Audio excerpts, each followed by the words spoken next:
present our last panel of the day, Food Security as National Security, the Future of Food in the Face of Climate Change. On behalf of VGEL, I would like to thank VLS's Food and Agricultural Law Society for co-sponsoring this panel. Now it is my pleasure to introduce the moderator of the next panel, Laurie Ristino. Professor Ristino is the director of the Center for Agriculture and Food Systems, or CAPS, and an associate professor of law. Professor Ristino is also the faculty advisor to VLS's Food and Agricultural Law Society. Before joining VLS, Professor Ristino was a senior counsel with the Office of the General Counsel, United States Department of Agriculture in Washington, D.C. Professor Ristino also served in various administrative leadership capacities at Natural Resources Conservation Service and the Department of Interior.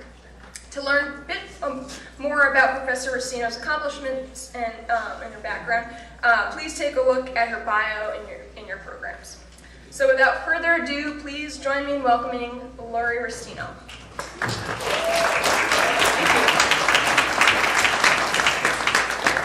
So bear with us for the last panel. This is going to be a good one. I have the pleasure of introducing the first speaker, who's a former colleague of mine at the USDA and someone who carried the torch even when we were not allowed to speak about climate change in the federal government, which wasn't so long ago, but we were still talking about it behind the scenes. Bill Hohenstein serves as the director of the Climate Change Program Office at the USDA, and he is responsible for coordinating climate change research and program activities for the department, which, as you may know, is a very large department that does many things related to the environment and agriculture. The Climate Change Program Office provides coordination policy development to support the department's climate change program, and it serves as a focal point for support to the Secretary of Agriculture on the causes and consequences of climate change, as well as strategies for addressing climate change. Before arriving at the USDA, Bill served as a division director in EPA's National Center for Environmental Economics. Bill has a BS in Natural Resources Management from the Cook College, Rutgers University, and an MEM in Resource Economics from Duke University School of Forestry and Environmental Studies. We're very happy to have him here today with us. Please welcome him.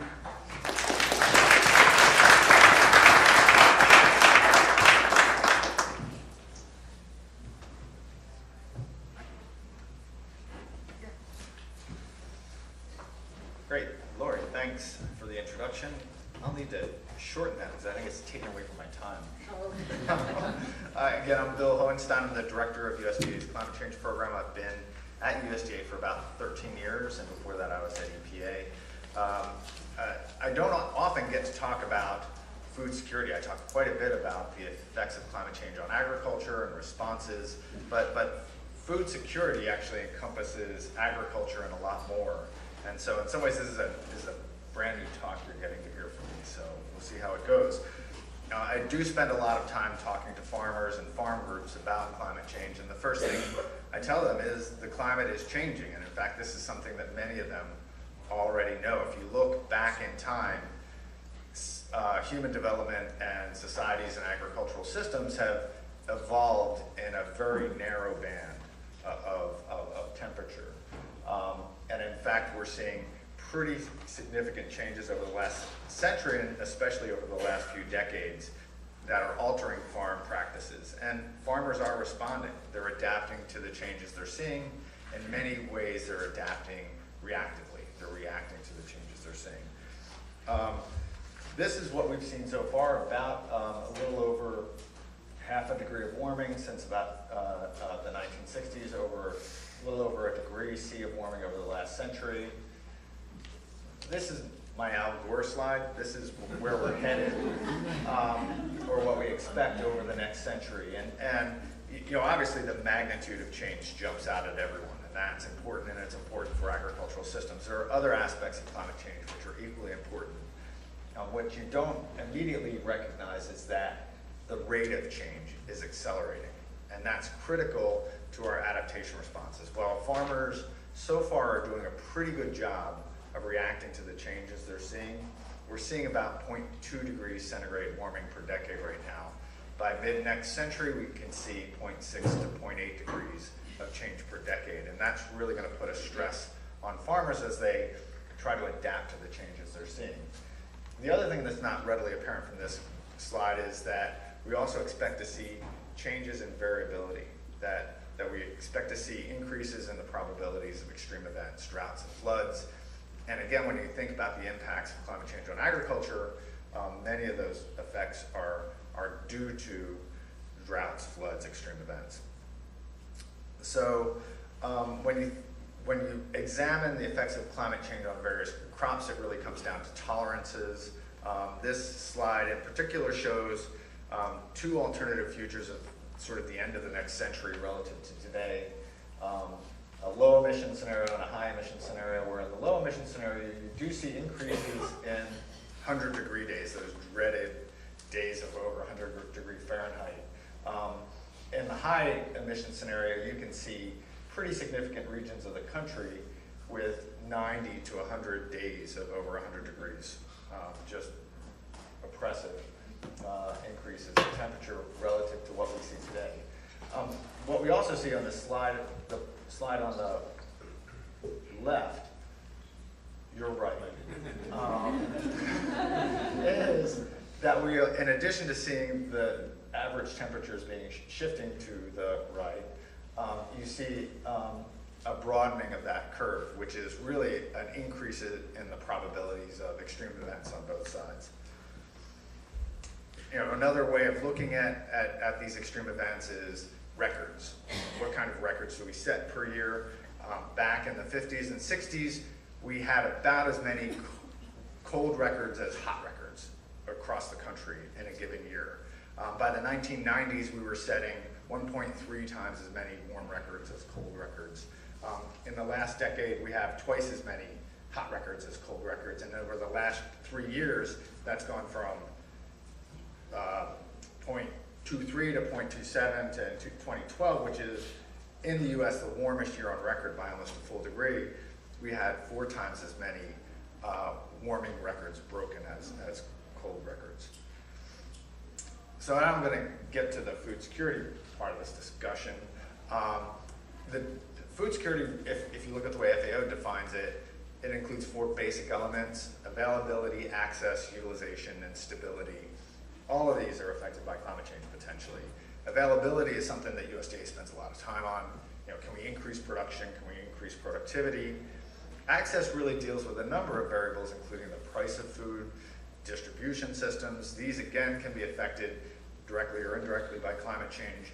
Utilization is one that we don't spend a whole lot of time focusing on with regard to the effects of climate change, but if we think about crops changing where their ideal places to grow are, you can think that people that are used to eating a certain type of food, most food that people consume globally is produced locally.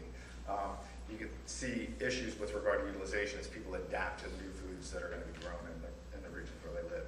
And then finally, stability, and that gets to this whole question of extreme events, variability, increases in variability, and the effects of droughts. We're working on a report on climate change and food security. This is one of many reports that are being done as part of the National Climate Assessment. And as part of that, we're trying to do a lot of new analysis. And one of the things we've looked at is this question of changes in the probabilities of extreme events.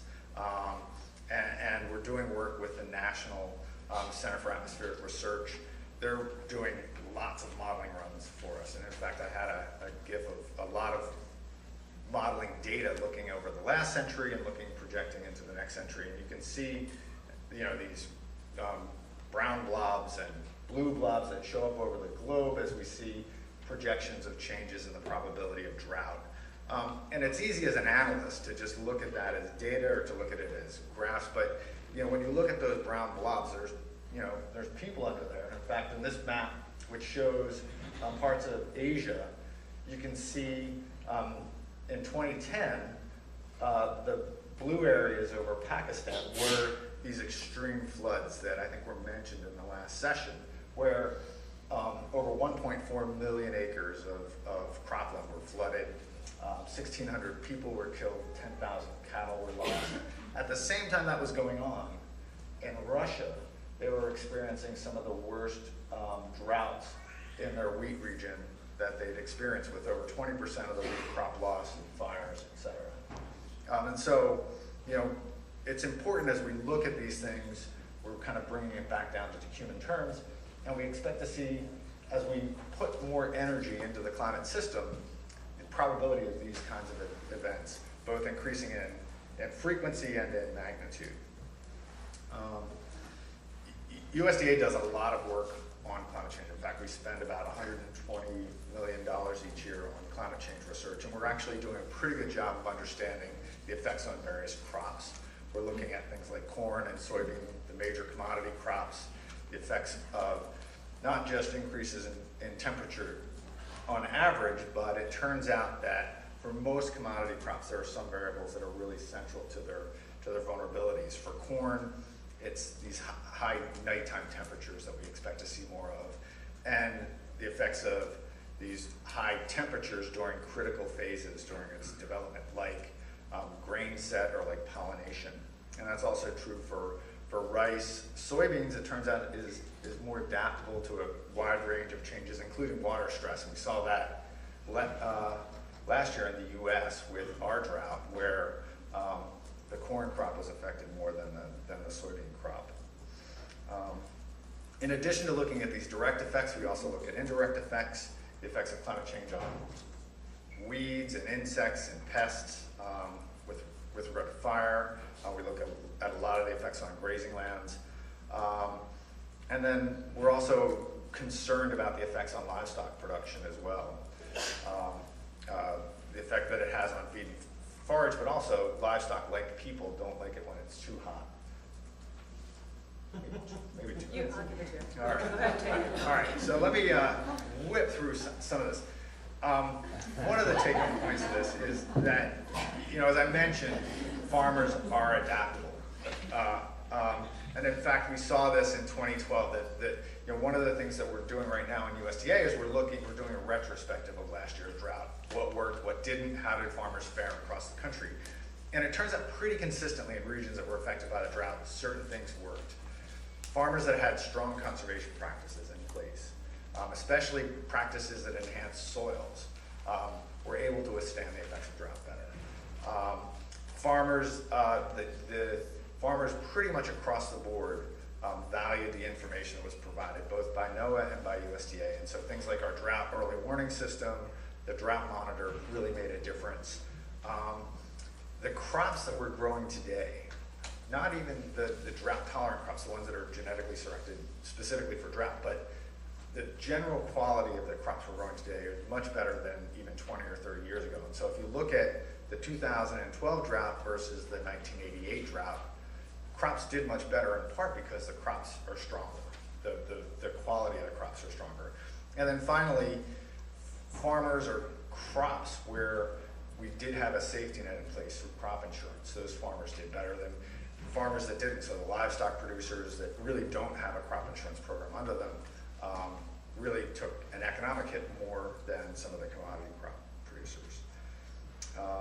There are lessons for what we're learning domestically, internationally.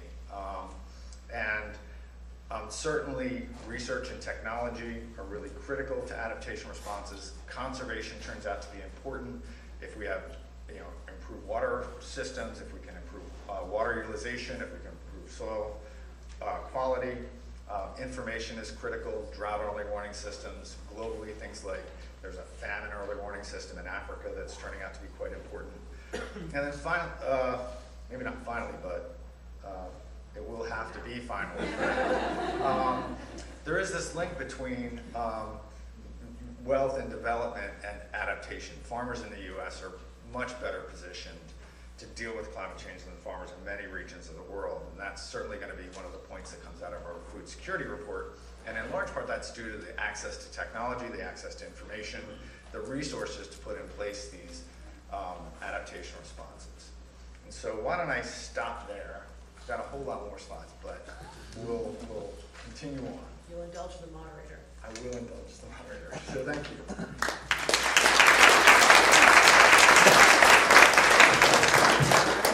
I'm going to introduce the next speaker while we do a little changeover. What we're going to do is hold all the questions till the end. And what I'd like to do, I can ask questions, but I'd really like to hear from you and engage in a robust dialogue regarding this issue, which is one that... Did you say something? No, you're okay. So let me introduce our next speaker is Amy Larkin. She is an entrepreneur and environmental activist and the author of Environmental Debt, The Hidden Costs of a Changing Global Economy. And in fact, you can purchase one of her books out beside the door, out that way, if you'd like. Amy Larkin is the author of, I just said that, sorry. Amy is an award-winning entrepreneur and environmental activist who has launched cultural institutions, co-founded one of the first affinity marketing businesses, and was involved with Greenpeace for 30 years as a board member, advisor, and from 2005 to 2011, she was director of Greenpeace Solutions.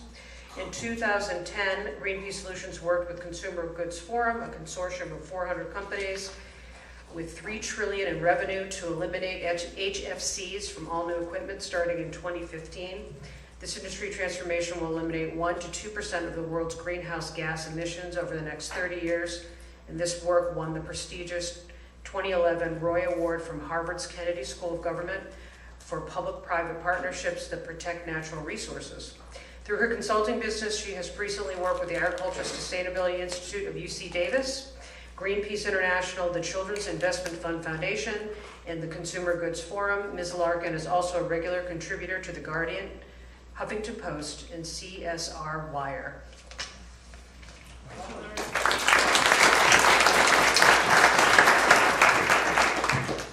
Good afternoon. The laws of nature and the rules of business are in direct collision. This collision is as dangerous as any world war, maybe more dangerous than any world war because it potentially does not have remediation. Every financial transaction has an environmental impact, and the environment is embedded in every financial transaction. The financial and environmental crises are inextricably linked, and based on everything that Bill just mentioned, I'll show you the financial impacts. You covered all my bases. You saved me 5 minutes at least. The most basic rule of business is this: no nature, no business. Also, no food and no water. Last year, China estimated that 3.5% of its GDP was caused by environmental damage. So if they said it's 3.5%, what do you think it really was? Anyone? 3.5%? Probably not. This is a global threat. This is a global threat to the financial stability of the world. And here's a question: why is it so hard to make these connections? Basically, because it's death by 1,000 cuts. Every time you read about, well, there's a little pollution here, there's a little overfishing here, there's a little water problem here, there's a little gold mine problem here, it's one of those little cuts that adds up. And a few years ago, KPMG, the large financial service firm, reported that the 3,000 largest corporations cause $3.15 trillion of damage every year. So that's a small slice of the world's economy. That's a lot of damage. That's a lot of money. And that damage are all part of those 1,000 cuts. And they destroy food and water. But the good part is that the recovery is by 1,000 steps. And although it is against many corporate interests, how the rules of business can save the day, I will show you an example of how. PepsiCo, which owns Frito-Lay, PepsiCo built a state-of-the-art factory in Arizona a few years ago, and it was near net zero waste, water, and energy. That would be a really good thing, right? Everybody agree we want our factories to use as little waste, water, and energy as possible? Yes? Yes. Okay. So the engineer who led this was telling me about it very proudly, and I was suitably admiring. And when I said, so now you're going to deploy that in all your factories globally and share the technology, you cracked the code. And he's a conservative Republican. He said, Amy, when water costs what it should cost, we'll do that. When waste costs what it should cost, we'll do that. When energy costs what it should cost, we'll do that. Until then, our short-term profits will look bad because we're going to spend money doing environmentally advanced work, and even though in 5 years we will be saving money, be ahead of the world, we'll have saved wastewater and energy, and I interjected, and saving the world, we can't do it because we'll all be fired, because our short-term profits will show we spent too much money on this recovery. In my mind, this is how the rules of business and the laws of nature are in opposition. Our work is to harmonize them. So I'm going to just briefly look at a few recent news stories and show how we have to begin thinking about these connections.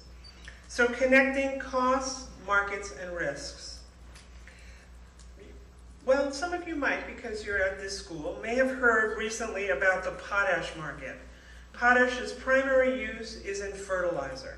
And in the last several months, if you've read any business news at all, Bill's going to know everything about this. The potash market has been insane, utterly insane.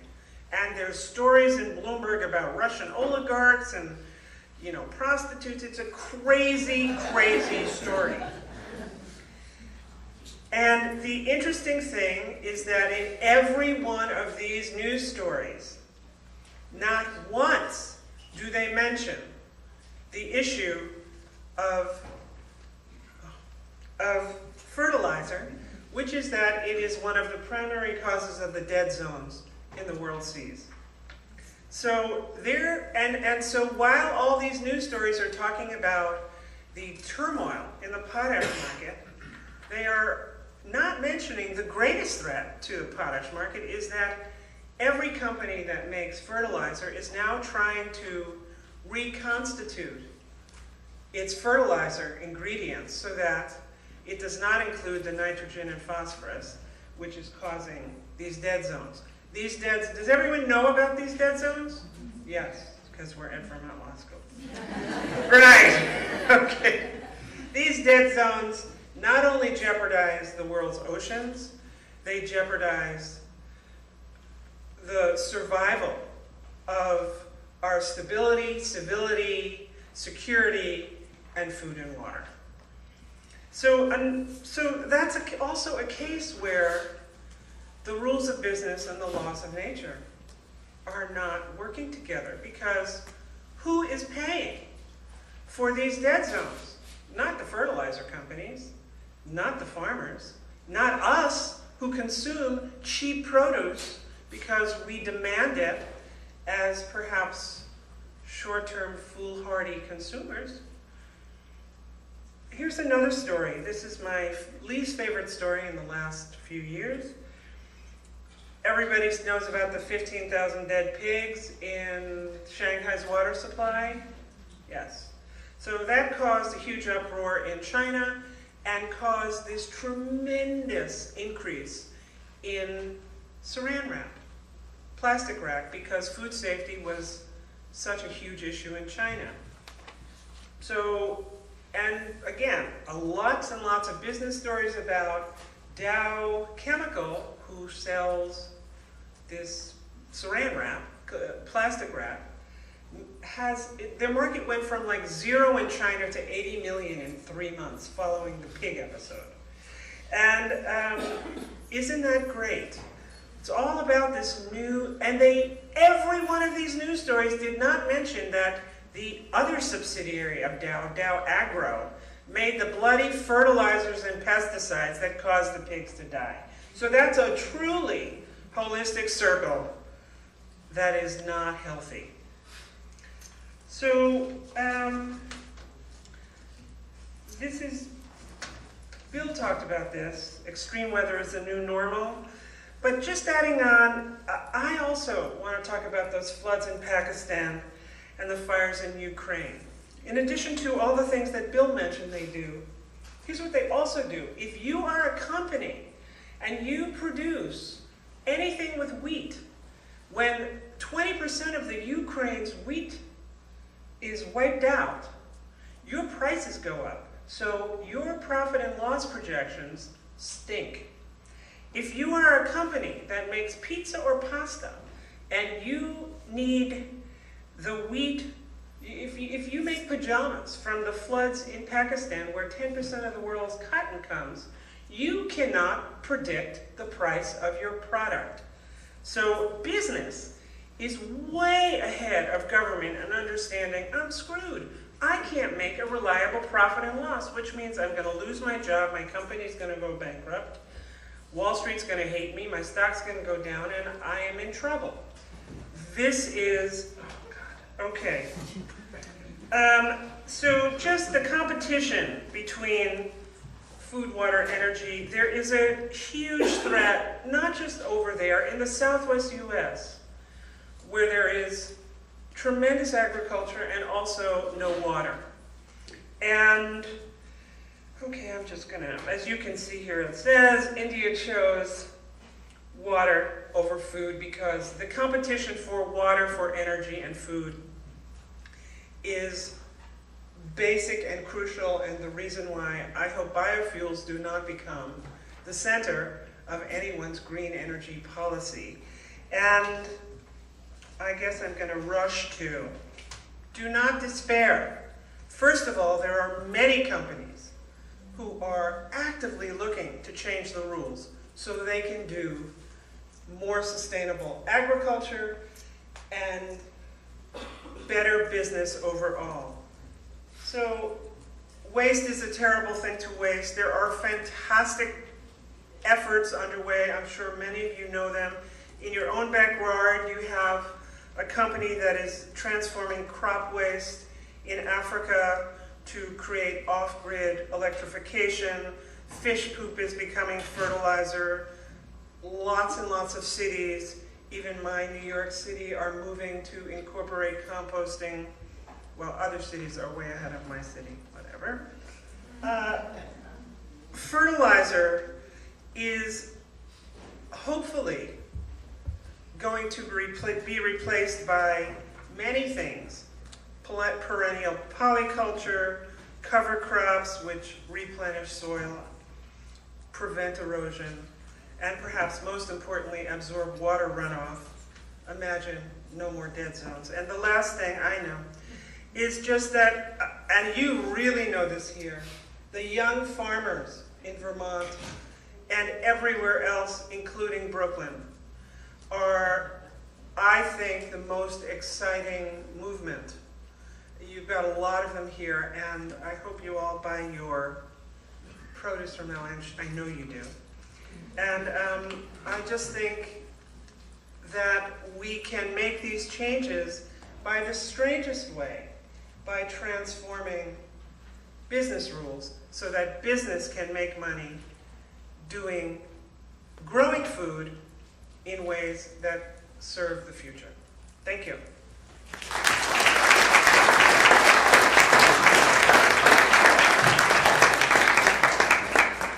Our next speaker is Dean Tom Vogelmann. Dean Vogelmann became the Dean of the College of Agriculture and Life Sciences and the Director of Vermont Agricultural Experiment Station at the University of Vermont in 2009. After holding positions of interim dean, I'm going to actually give you an intro.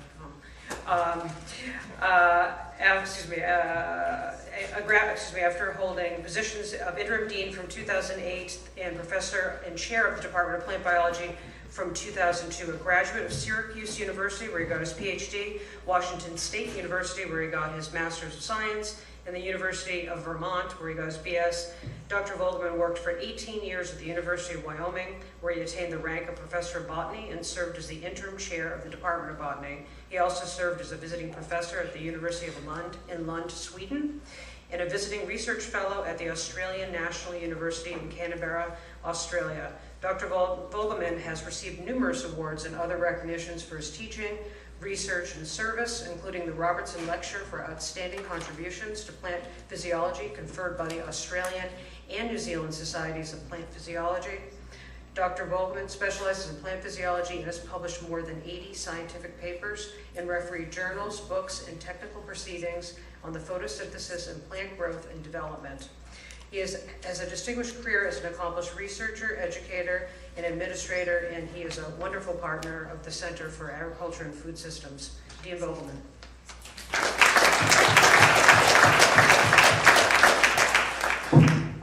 Thanks, Laurie. I guess we're done.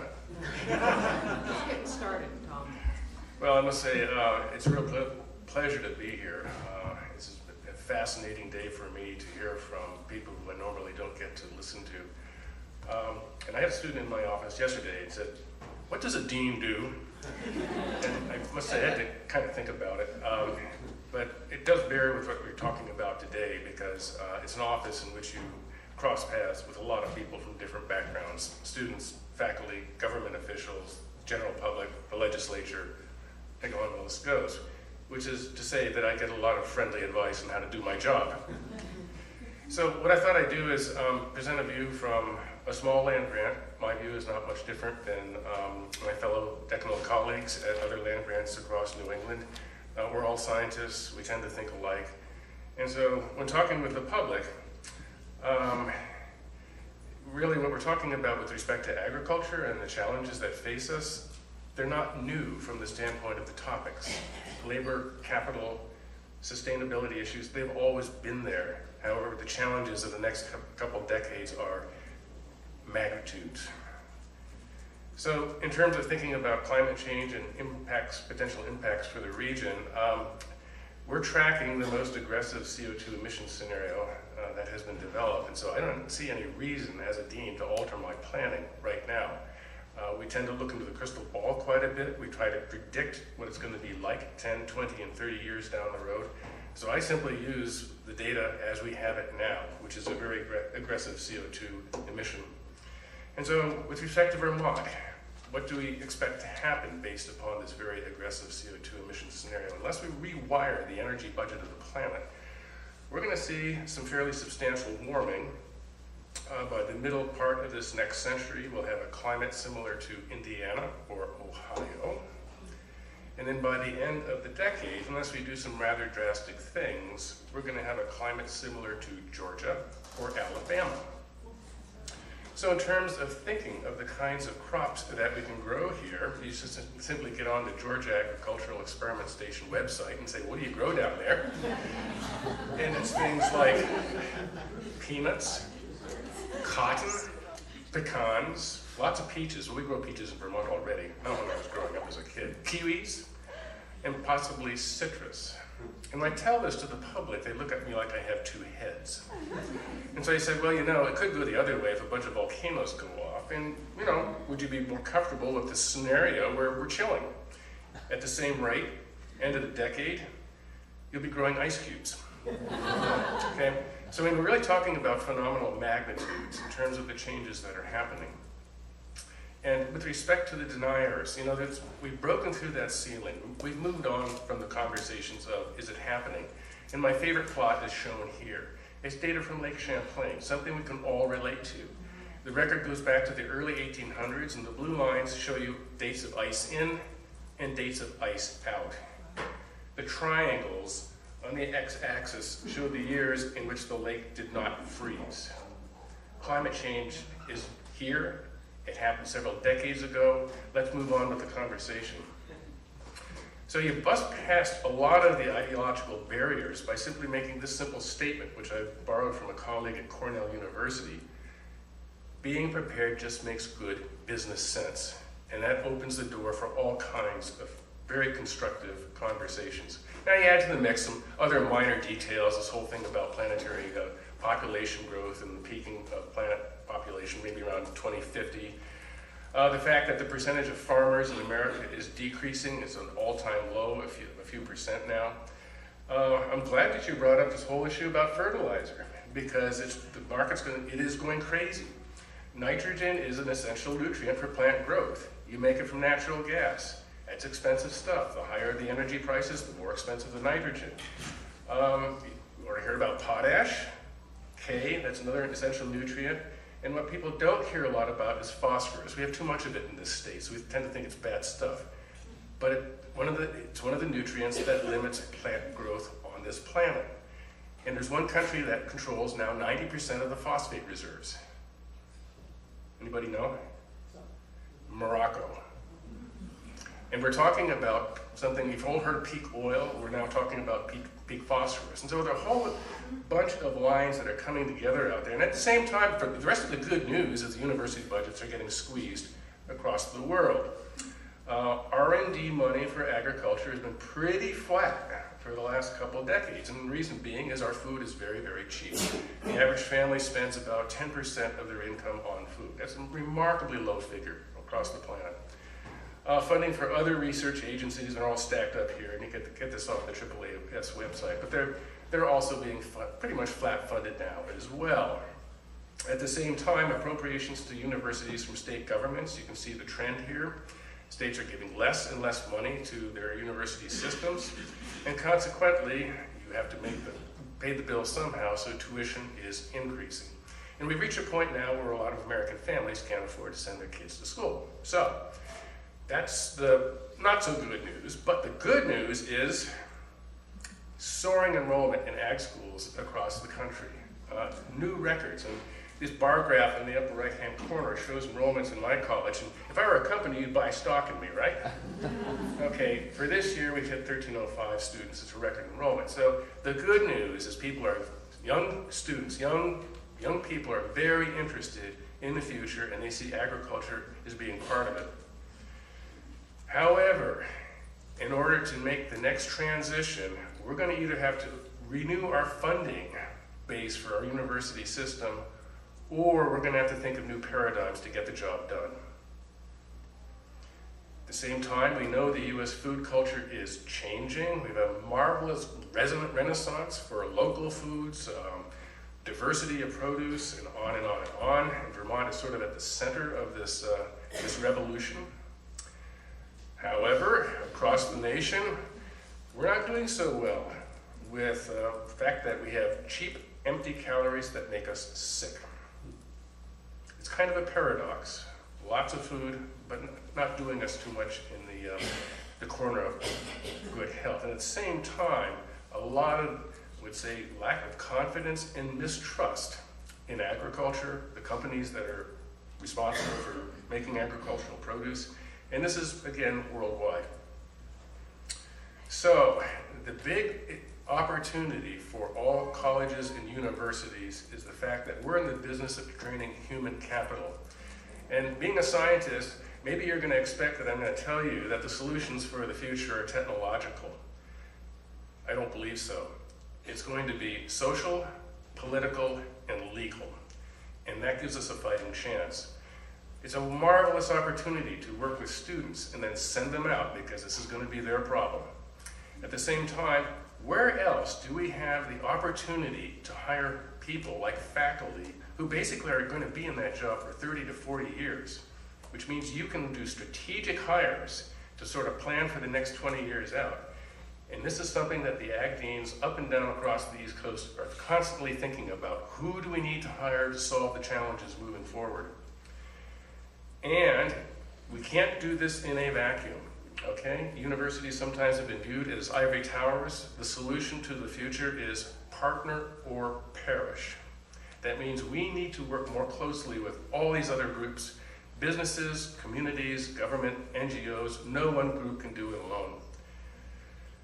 And there's an opportunity to strengthen what we have now. And so there are dialogues happening right now in regions. And I was really grateful that the USDA has formed climate hubs, okay? Areas in which there are going to be climate hubs to facilitate the information exchange needed with global climate change. At the same time, the U.S. Northeast Ag Deans have been talking with their Canadian counterparts about common problems that we have and how to solve them. And actually, Big Ag is at the table. It's very interesting to listen to those guys. The Canadians are really worried about the fact that one of their most productive grain regions, the Palliser Triangle, which grows a lot of Canada's hard wheat, is going to go offline in the next 10 to 20 years. It's just going to simply get too dry. It'll be suitable for grazing, but probably not much more else. It's true that as the climate warms, you can exploit new lands to the north, and roughly the area that you lose is equivalent to the area that you gain, but the soils are young, and they're not very fertile, and people are going to move. You're going to have to change the infrastructure of shipping in Canada. They're talking about building new rail lines up at Fort Churchill to send the grains up that way. So massive amounts of change. And so this is a very small part of the North American issue that's going to happen.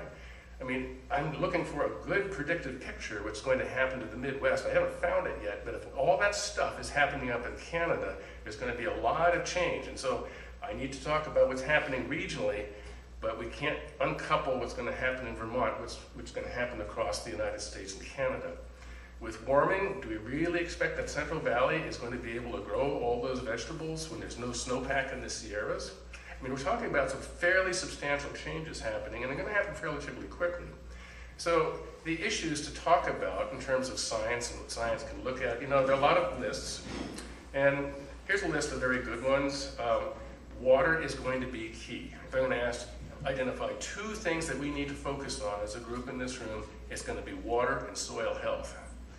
You solve those and you solve a lot of the other issues. A lot of conversations about how to develop a regional food system in the Northeast.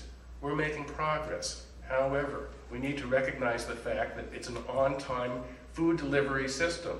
If you cut off the roads from Vermont to the rest of New England, we have 3 to 4 days worth of food.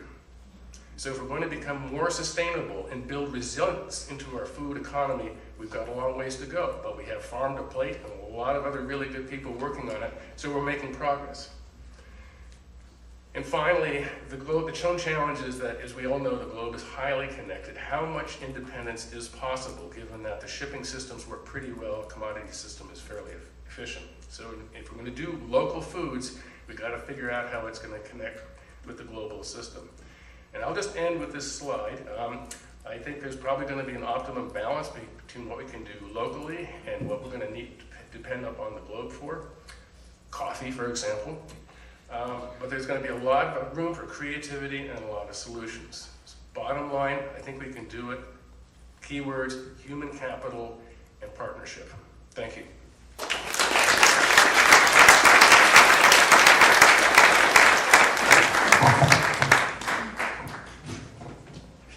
Our next speaker is Jeff Taft-Dick. Jeff worked as an officer of the United Nations World Program from 1978 until his retirement in 2009.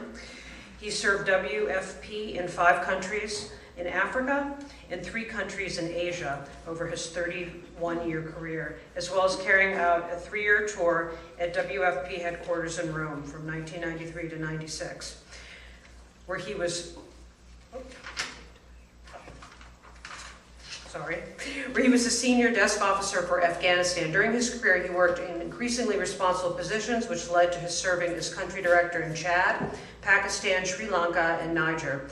His most significant challenge was managing a staff of over 250 and delivering food assistance to more than 1 million Sri Lankans following the Indian Ocean tsunami of 26 December 2004 and overseeing the recovery operations there in 2006 and 2007. Jeff is retired and lives in Springfield, Vermont. Please welcome Jeff.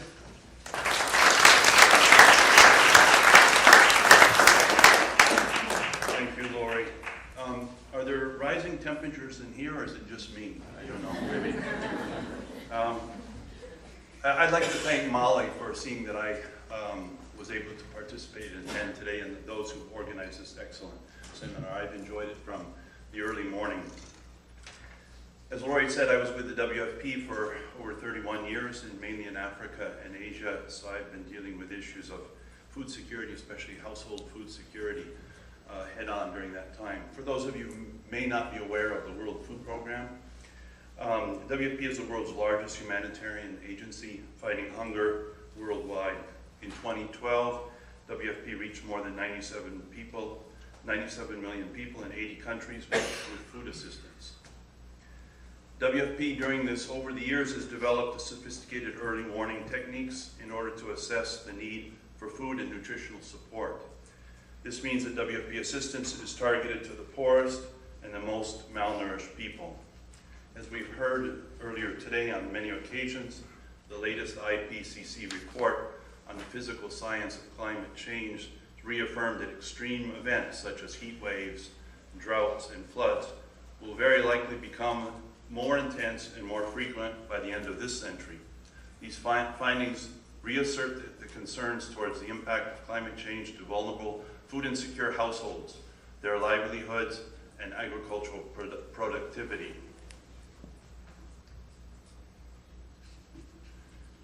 Climate change acts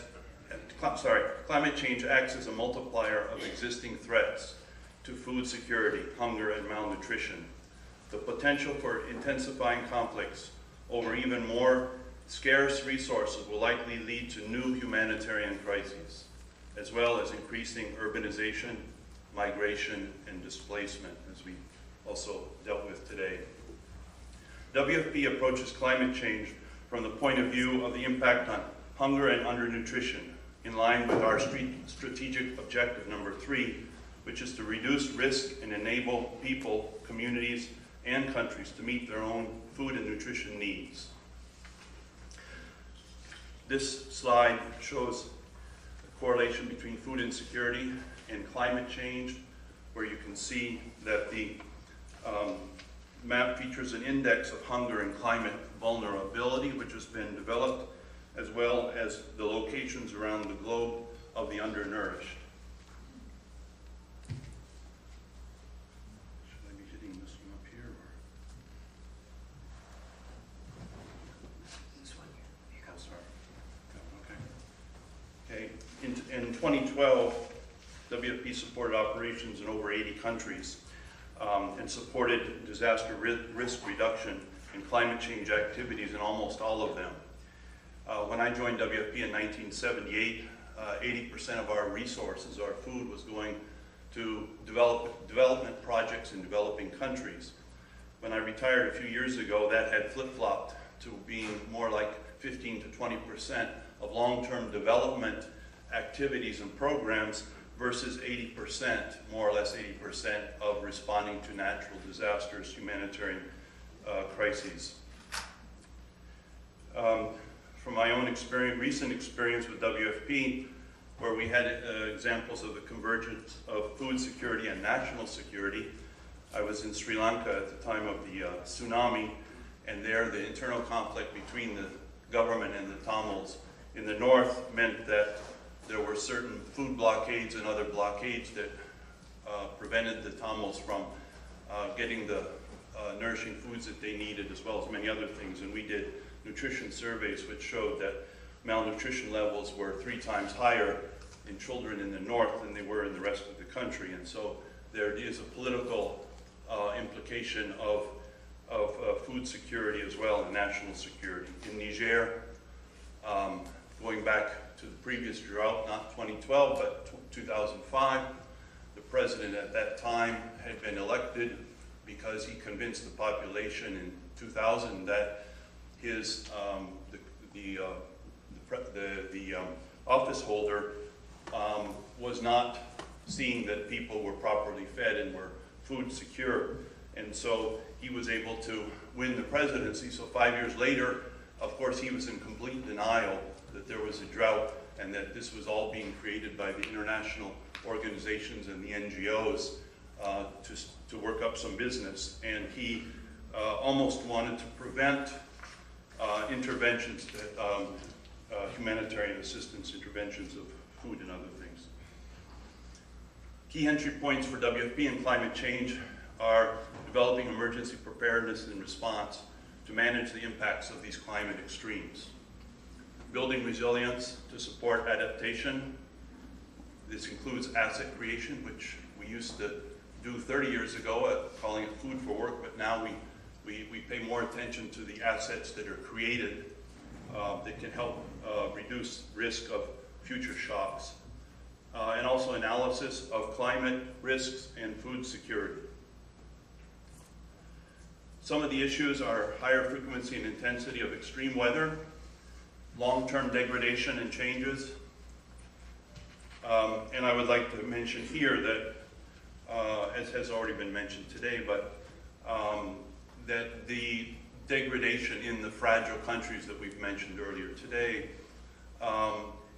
really when you have a shock, whatever it is, a drought or a flood or a storm, adds to that vulnerability of those communities and those households.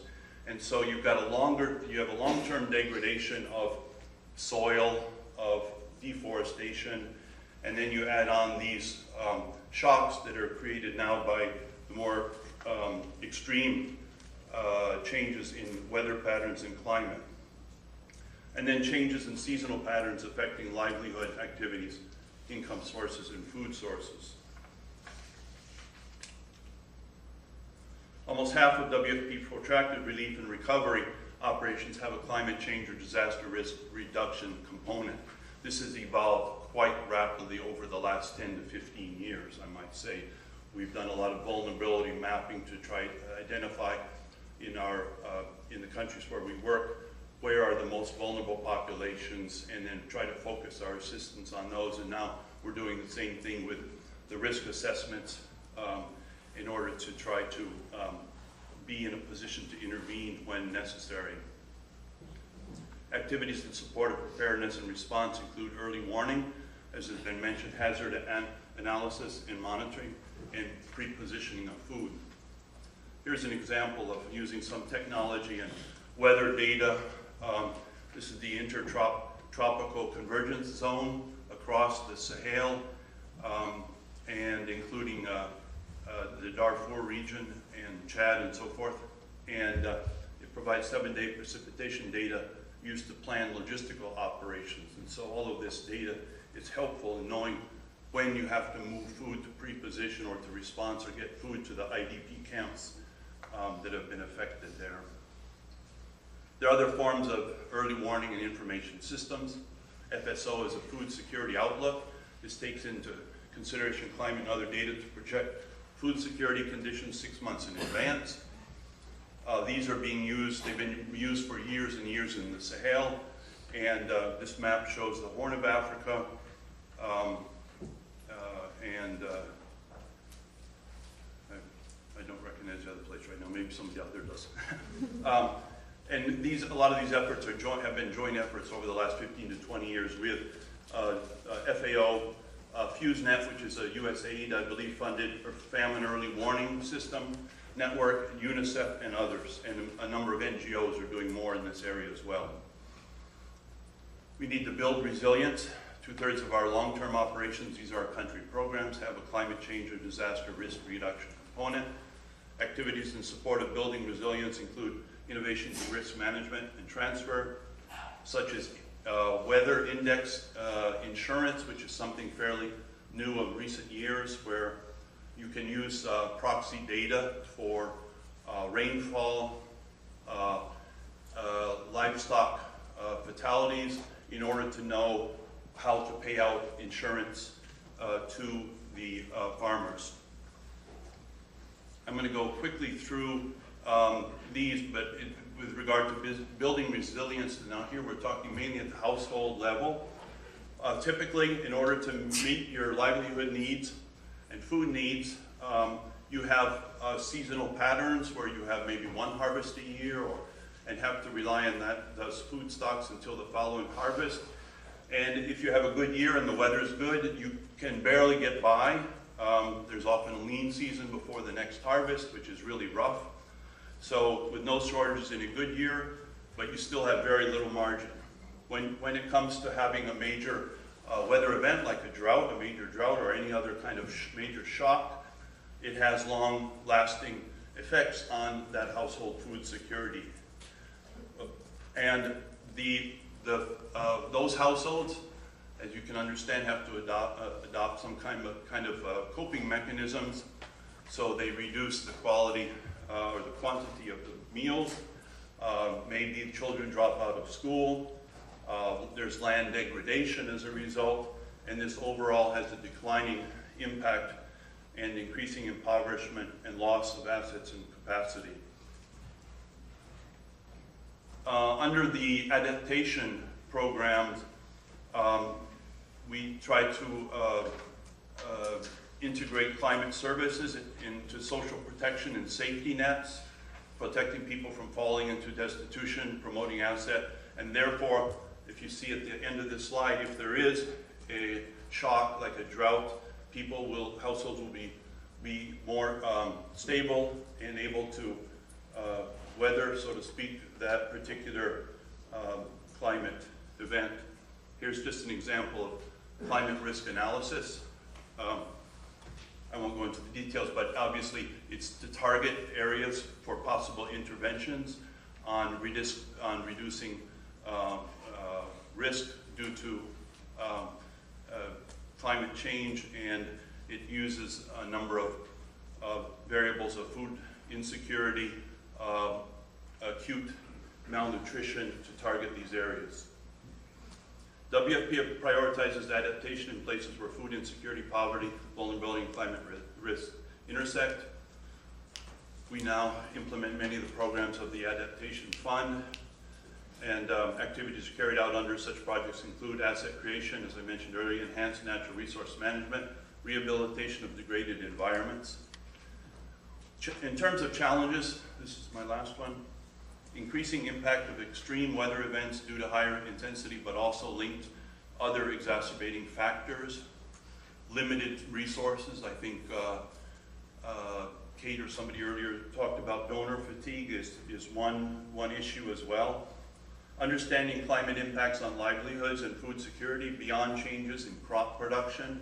So it goes beyond just agricultural production, but how does this all impact households? And perception of humanitarian organizations as going beyond mandate. That's a whole other issue. I just wanted to end with concern to household food insecurity. You know, we know that who deals with household food insecurity, who works a lot in the farm, who gathers firewood, who collects water. It's the women. And so the impact on climate change is going to really adversely affect the women, especially in developing countries. And I'm looking for my last comment. Oh, here it is. And because women are, even in humanitarian assistance activities, women can be at greater stress because they may have to travel further distance to collect any benefits. And I think and because of their role at the center of household food security, I heard, I think it was Bill a while ago mentioned $10, I'm sorry, 10% was it? Or was that, Tom, 10% of household financial resources going to food. In the developing world, it's like 60%. Yeah, it's 60%. And that burden falls on the mother, and she's the one who eats last. So if we want to know how does food insecurity impact national security, I would suggest that we talk to the women. Thank you.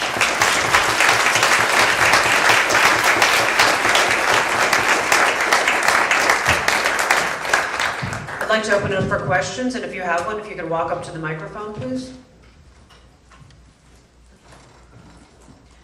While we're waiting for anybody who would like to ask a question, I would like to start off and just say I think something stunning happened this past year, and that was that the largest meat producer in China bought our largest pork producer here in the United States.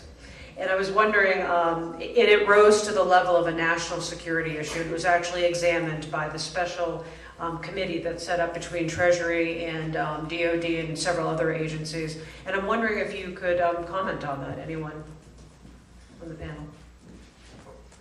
Well, let me just comment on an aspect of it, and that deals with what's going to be driving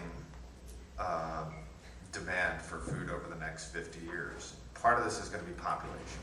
You know, we're expecting to move from 7 billion people to 9 billion people, but another part of the growth in expected demand will be changes in consumption patterns. With wealth come changes in demand, and I think really that's what you're seeing driving this interest in China and acquiring new capacity to deal with, to deliver pork. Now that has broader implications from a food security perspective, because it means that while we're adding 2 billion people, we're expecting food demand to go up by 50% over the next, by 2050, according to FAO. How we manage that in the context of climate change presents real challenges. Anybody else want to comment or no? What I would say is we need all to go get drunk. Okay, well, short of that, would you like to? My name is Robin Brewer. I'm adjunct professor of clinical dispute resolution, and I had a question for Dean Vogelmann. Twice you said decade, and people at our table are hoping to God you meant century when you talked about the climate here in Vermont changing to that of Georgia's. You said by the end of the decade, and you use that again. Sorry about that. Century. Thank you.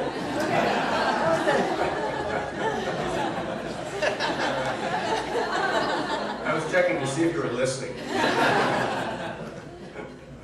Hi, I'm Alexandria Zafonte. I'm a student here at VLS.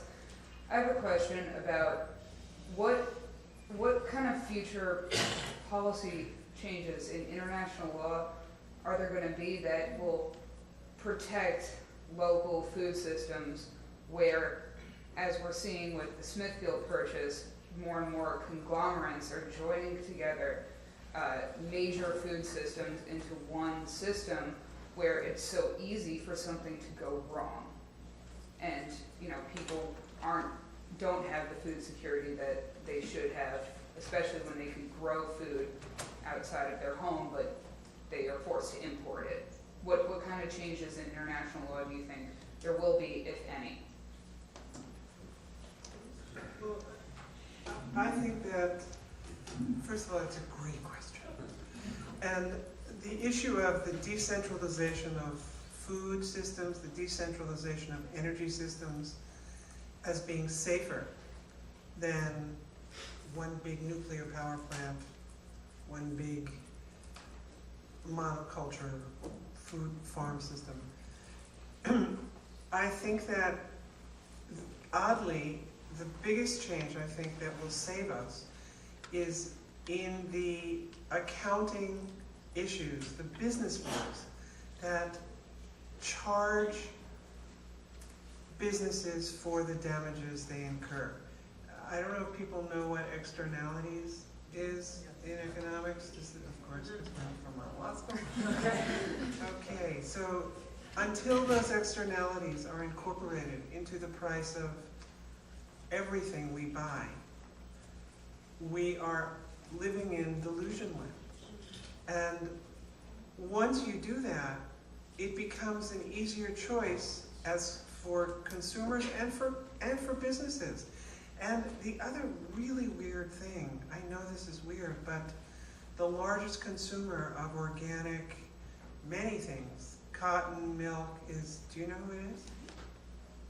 You're gonna faint and not like it. It's Walmart. Oh, yeah.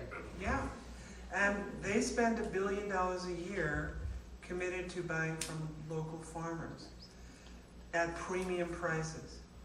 And so it's very weird where the solutions are going to come that are going to protect these decentralized, more decentralized systems. But in fact, as soon as externalities, or when externalities, become incorporated into business operational accounting, you have a much safer, everything becomes safer, and we become smarter. Jeff? Yeah, I can't speak to the international law side of that question, but 30 years ago, our organization, as an international organization, used to import all of the food that we use within a country into that country and distribute it. And today, we do as much as we can to buy locally in that country in areas of surplus to then distribute in areas of non-surplus. So those are the types of things that are evolving to try to protect and promote the local farmer instead of dumping surpluses from developed countries. maybe I'll just jump in for some issues that are relevant to Vermont. I think this is something that the state can continue to play a role in that favorable land use laws to facilitate small farmers is a good thing. Access to capital is going to be a continuous problem, so if you can't buy the land, favorable renting arrangements, access to capital for irrigation systems, greenhouses, and those sorts of things. And the issue that we're sort of grappling with right now are the food safety laws, because if you need to spend $1,000 for a certification to sort of certify that you're safe, that's an awful lot of money for a small grower. So those are some of the issues. Thank you.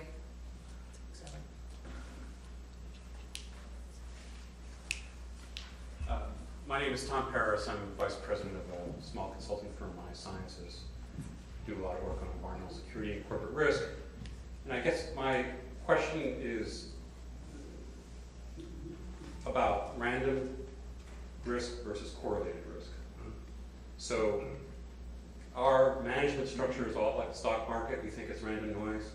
And that works fine under normal situations, but when there's systemic shocks, things tend to get correlated and we get compound or systemic failures. And I'm wondering, as you look at the food system, where the whole globe is facing changes at the same time because we have a climate system that's changing, we have industrial structures that are changing, increasing stresses from rising demand, how that might play out and how we might manage it.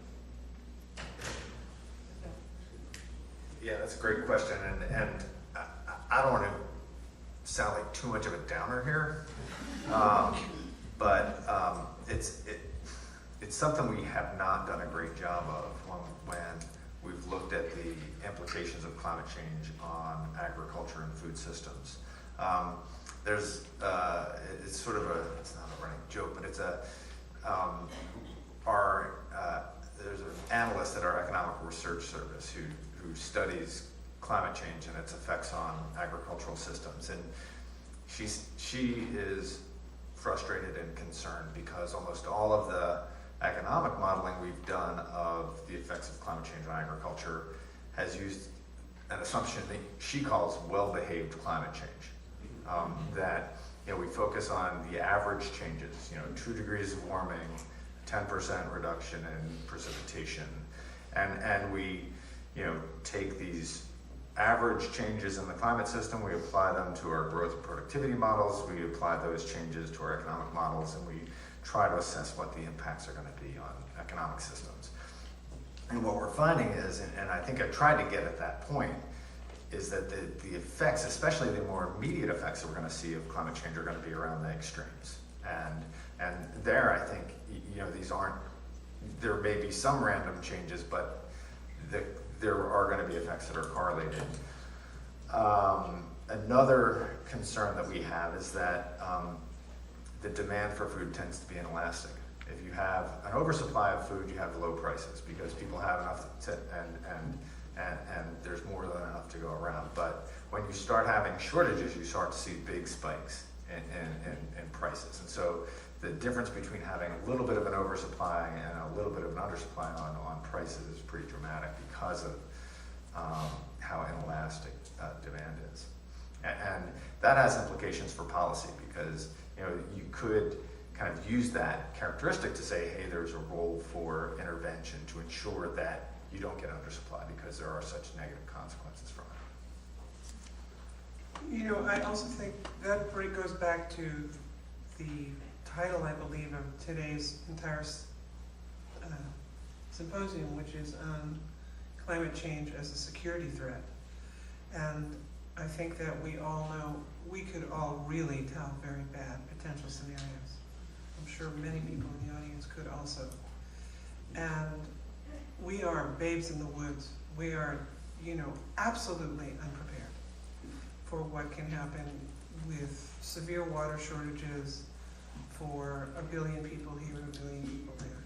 We are absolutely unprepared, and we are fairly sure it's going to happen. And we don't know if it's going to happen in our lifetime or our children's lifetime, but it's going to happen. It's on its way. And you all had Hurricane Irene up here. live in New York, we had Hurricane Sandy. It's pretty shocking. It's pretty shocking. There was no food. You know, there was no electricity. And we were, you know, we're rich, in New York and here too, you know, we're rich. We have access, lots of people had cars and, you know, it is a huge global security threat. I think we have time for one more question. Anyone? Oh, are you sure? Okay. Okay, maybe two more questions. I hope mine's good. I know a surprising number of people my age out in the sort of food NGO intern world who've been asked to do some kind of analysis for a local government, like what can we do to increase our food security? How can we be more food independent? If we had a siege for how long could we last? And it's not that that's paranoid, because I think the threat is there, but it seems foolhardy to, in an era of fickle weather, where you could have a whole state that's covered by drought and then a state that's doing perfectly fine, to contract all food systems to the maximal, local, completely independent level. So I can't decide if my question is for Mr. Vogelmann or for Mr. Hohenstein, or maybe for the other two speakers. But first of all, I guess, do you agree? And second, at the federal level, I mean, is there something that regional governments or like regional coalitions or the federal government is doing to reassure people or to remind them that this is not a good idea? Well, to step back, maybe not, I don't know if this directly answers your question or not, but we do anticipate that the effects of climate change will be very different regionally, and that our ability to, you know, as USDA, to support farmers and farm production, we're going to need to function regionally. And I think that Dean mentioned that USDA is establishing a set of regional climate change hubs. And really our effort there is to take what we've learned over the past 20 years in our science program and apply it at the field level, and we think that happens best locally. And I was struck by the last session where there was a presentation on Alaska, and you know, how do we address those problems? And we don't necessarily do that from Washington. We're going to need to do that, I think, within the region. That's where the best solutions are going to come from.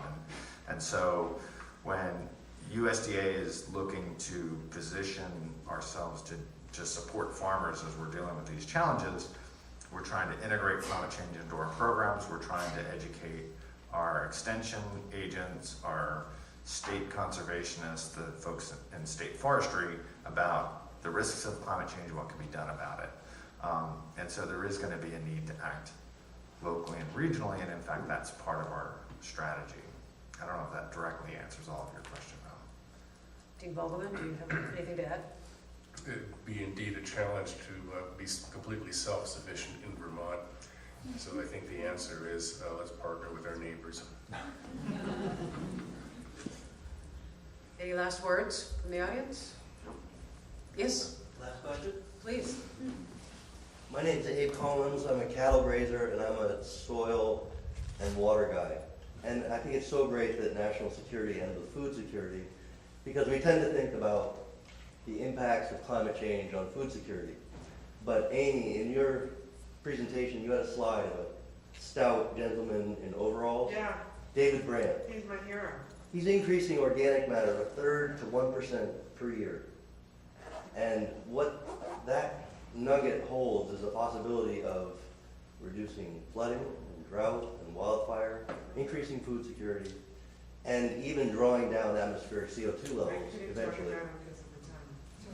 So, I probably should frame this as a question. I do want to suggest that I think that focusing locally on food and water security and mitigation of natural hazards, flooding, drought, and wildfire, comes from making sure that raindrops soak in where they land on covered, high organic matter topsoil, so that food security at the local level may be the answer to the big questions that were asked of the panel this morning. What do you do with 200 million refugees?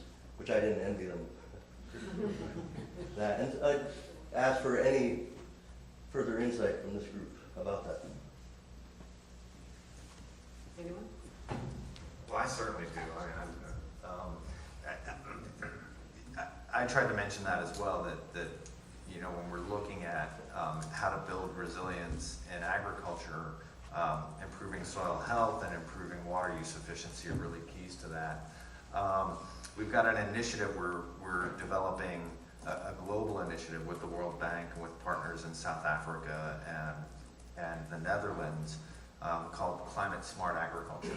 And it's going to be focused on 3 pillars: improving sustainable production, adapting to climate change, and mitigating greenhouse gas emissions.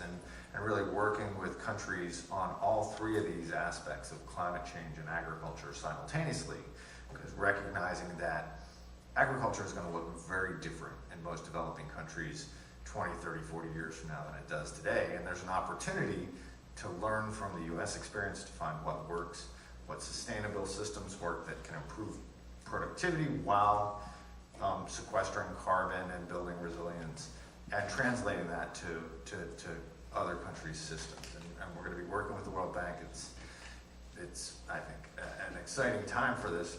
There are some great challenges, but you know, if you look at what's happening in countries like Brazil or South Africa, you can see significant transitions being made in agriculture, and that's going to, you know, continue if we're going to meet the demands that we think we're going to have for 9 billion people, and, you know, a demand for 50% more food than we're supplying today. And actually, I think it's great to end on a note of positive things that are happening like that. Last year, when I worked with the Agricultural Sustainability Institute at UC Davis, it was an initiative instigated by Mars, which is the second or third largest food company in the world. And there were many other large food companies in there, as well as IT companies. And the point was to look at holistic systems on how to develop sustainable sourcing of several commodities. And there was a full understanding of its relationship to health and welfare of communities, ecosystems, social systems. It was very, very encouraging that these large businesses understand and are trying to find a way to function more sustainably in the most basic arena, which is growing our food. Well, with that, I'd like to thank the panel, and I'd like to thank the audience for coming.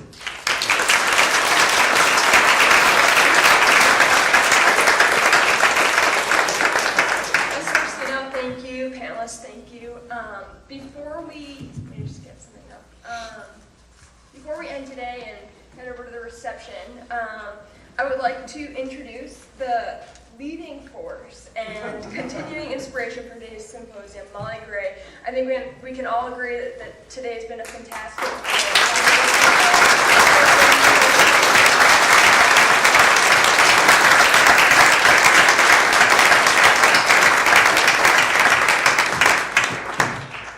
I know I'm the only thing keeping you from a wonderful reception with lots of amazing cheese from Vermont and wine and craft beer. So I'm going to keep it really short, but this is really important. I would just want to thank everyone for coming today, because without participants and without speakers who traveled from DC and California and Philadelphia and New York and Essex Junction and Burlington, this would not happen. And you're all here as well, participating in a discussion that we at the Vermont Journal of Environmental Law, think is really at the forefront and really a really important discussion to have from the security perspective, from the food security perspective, from the perspective of the military, and from the perspective of migration.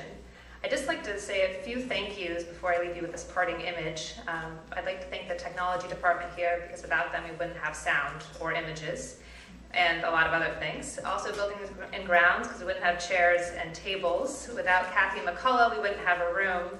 Without Martina Rakowski, we wouldn't have food. And without Rebecca Purdom, the faculty advisor to the journal, we wouldn't have lots of good advice regularly and keeping us afloat. Also, Director Laurie Ristino of the Center for Agricultural and Food Systems, Professor Patrick Parento, and also Professor John Echevarria, who's not here, but they were both leading forces surrounding this symposium and the impetus for it in many respects. Also, Dean Melissa Scanlon and Associate Director Ann Mansfield of the Environmental Law Center for all their support. Professor Dykes, who I see has left the room.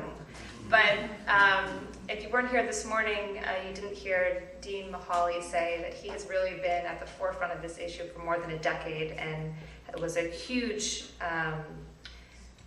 person in helping this come together.